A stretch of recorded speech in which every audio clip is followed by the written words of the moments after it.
the average man today, what's depicted of the average black man today, is, he doesn't have a type. Okay. He doesn't have slacks. Okay. Pants are sagging. We're dressed a different way. We're portrayed in a different light. Right. So when a man of your caliber comes along and he's writing books on how to bring back that gentleman side and writing books like Gentlewoman, what inspired that? And also, in the dating world of today, we have all types of technology. We have, Facebook, Twitter, text messaging. How has that affected the way people communicate? Because we know it's damaged relationships, and so it's a two-part question. Right. Inspiration, and how has technology changed the form of dating?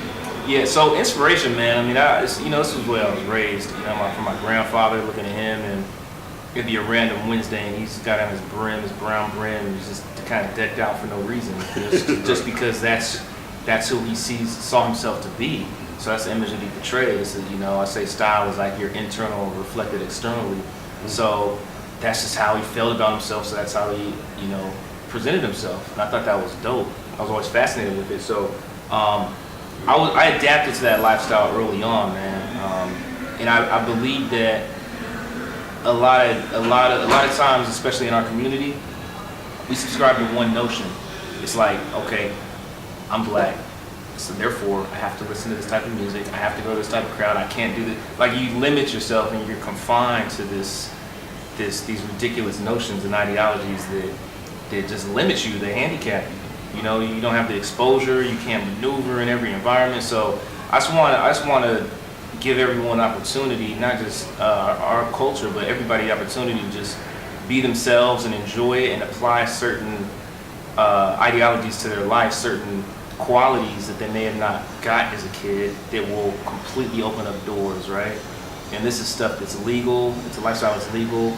It's stuff that's free. Chivalry is free. You don't have to go out and buy all these jewelry and do all this foolishness. It's simple gestures that really open up these doors that remain closed for a lot of people. It's funny, man. Social media has messed up this social world, the natural social world. You go to dinner, everybody's on their cell phone. You look around at a group of people, whether it's friends or family, or even at a date. The date's tweeting about, Instagramming about the date that she's on. Yo, enjoy the date. What are you doing?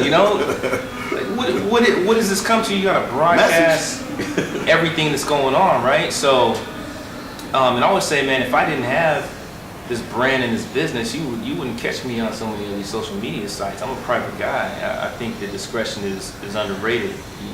It's a vintage, man. It's a beautiful thing. I always say, you should see the photos that I don't post. The photos are in my actual phones. To write the phone, YouTube, write the phone number on my hand or a little piece of paper. I had a pen at all times. And that's that type of courage to approach a woman, and you could just send a DM. You ain't gotta look at her yet. I had to approach her, have the courage to ask her number. She gives me, I write it down. Then I get home after I have the courage to actually call her. Yeah. You pick up, you hang up. You're like, I had a script written. Hi, my name is Enitan. What are you doing? It's that type of courage. It definitely built character. I think a lot of this generation doesn't have. And then that scene, it overflows into other parts of our lives. The dating world, and maybe this, you speak about this in Gentlewoman. Is sex overrated in the dating world because it's sex? We're in a sex-driven world. Yeah, I mean, okay. So first of all, let me say to the camera, I don't condone premarital sex, right? But let's be honest. I mean, everybody, a lot of this generation, a lot of people in general are getting it in. A lot of people don't subscribe to that same notion. So I always say, just to kind of precursor, if you're having sex, have sex safely. Condoms are cheaper than child support, and abstinence is free. Abstinence is free. Sex isn't overrated.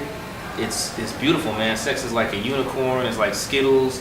It's like, like cotton candy when you're a kid. It's it's everything, man. It's Star Wars. It's It's beautiful. It's fireworks, but it doesn't. It's all of that in relation to a marriage. A union that's been ordained by God or under the supervision of God. And there's a lot to that. You know, sex is something that's very powerful. There are things that happen spiritually that, you know, outside of the physical realm when you do have sex. There's exchanges that take place. It's something that's very serious.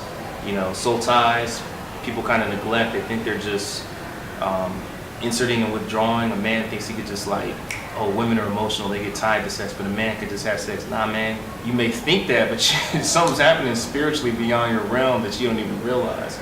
And you're getting connected in a way, man, and you know, beginning to have these ties, and the stuff takes effect on your life. And in the spirit realm, it's like beyond some physical stuff. That's why it's intended for husband and wife.